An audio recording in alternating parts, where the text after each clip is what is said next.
look at Chicago, what they get in terms of that defensive and that toughness and that no quit, are they the standard right now for those qualities in the league? They have a team built, starting with Luol Deng, their leader, Derrick Rose, their leader, is built to compete and play hard and play on the defensive end. They have a defensive roster, and I think that's where it starts with that mentality. And with Coach Thibodeau, he puts a high premium on defense, and if you don't play, that's so he demands it. And but again, it starts with Deng. Deng's one of the better wing defenders in the league, and they're kind of the standard. They protect the paint. Not a great shot blocking team. Noah brings energy, but not a great shot blocker per se. But so they have they bring 5 guys on the court that are tied in and bought into the defensive end. But they draft with that in mind, right? Yes. I mean, they go like Taj Gibson and guys like that. They go looking for those fellas. No question. I think that's their approach. Yeah. Guys that fit a defensive mindset, and it shows in their play. So that's kind of the way they approach it. So doing that on the fly, establishing on the fly, and we haven't gotten it done as far as making ourselves having a defensive identity, defensive team. That's something that I thought the middle team that we had did a heck of a job of. I mean, they defensively, our numbers went up, but again, you have to coach with the group that you have. When you think about Chicago and what they've been able to accomplish without Derrick Rose in the lineup, Coach, what does that say about the job Coach Tom Thibodeau has done? He's done a heck of a job. Noah's an all-star also, so he still has some. I think he's been an all-star, so he still has some other good players around that have been all-stars and voted by coaches as all-stars. So, but he's done a heck of a job, I think, Sherm, of maintaining the defensive identity. And it's easier to do when you don't have your offensive firepower there. But he's established that, and like Mike said, they trade and draft guys that fit what they're looking for, and I think that's the key. And they're one of the top defensive teams night in and night out. I think their numbers have maybe slipped a little bit, but still, when you go against the Chicago Bulls, you have a night's work in on the. You got to get your job done on the offensive end because it's not going to be easy. Speaking of that, the last time out against Milwaukee was a struggle for you guys from the jump. Against this team is probably going to bring more defense. How do you get your guys out of that Milwaukee mode into a better Chicago team mode? Well, it's going to be it's always a challenge. I thought we had played 2 really quality games against Washington. Washington had beat Chicago handily at Washington, and then Minnesota had spanked Milwaukee. So I thought going into, having those 2 quality wins against Washington and Minnesota was a jump start for us. But again, the typical back-to-back, I thought we came out with not a lot of energy, and we had talked about that before the game.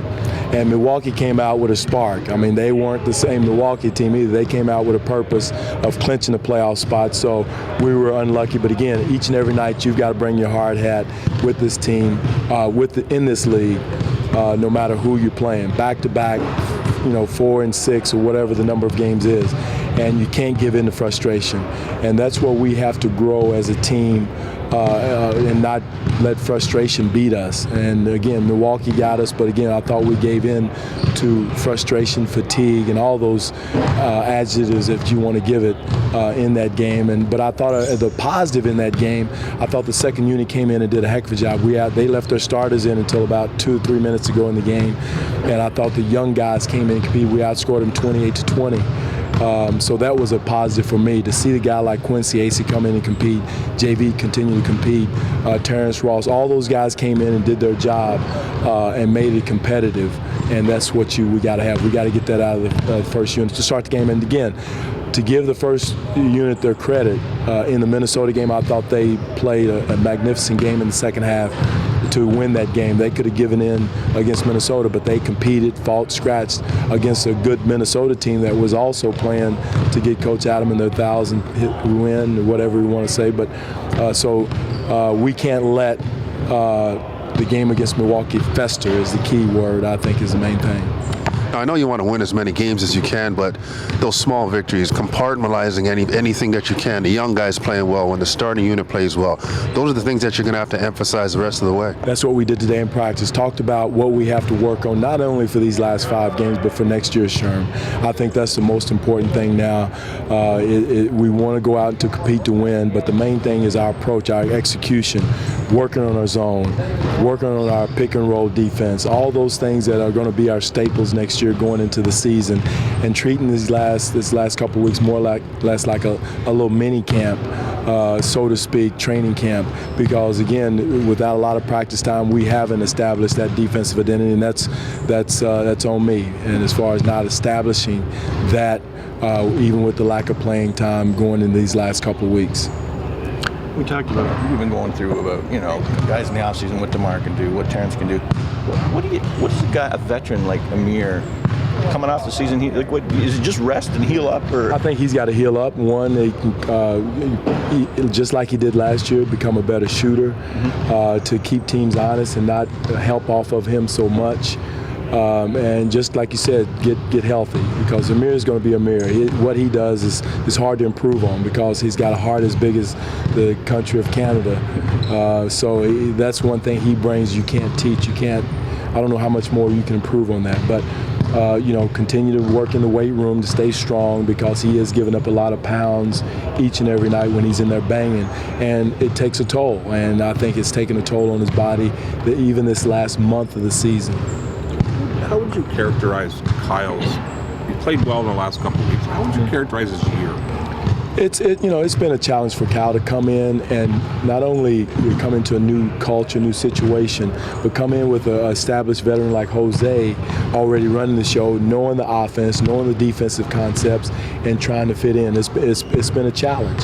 But that said, he's a veteran. He's worked at it. He's tried to do what we've asked him to do, to fit, not to say fit isn't a word, to understand what guys can do, can't do offensively, and definitely defensively what we're looking for, what we're trying to do defensively. The relationship between head coach and point guard is so interesting in a lot of different ways.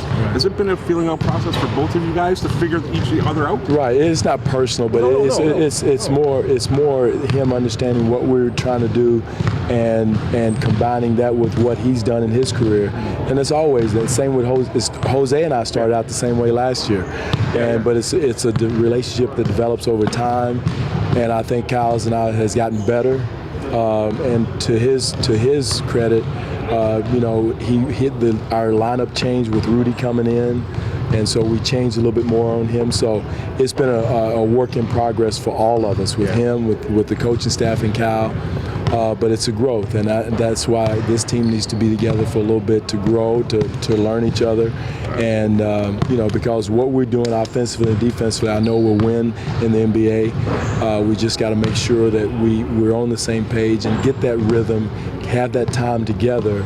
Because if Rudy's honest with you, he'll tell you he's learning what DeMar is going to do, and DeMar will tell you he's learning what Rudy's going to do, and we're all learning what JV's going to do. So it's a work in progress on both ends of the floor. Thank you, sir. Okay, thank you.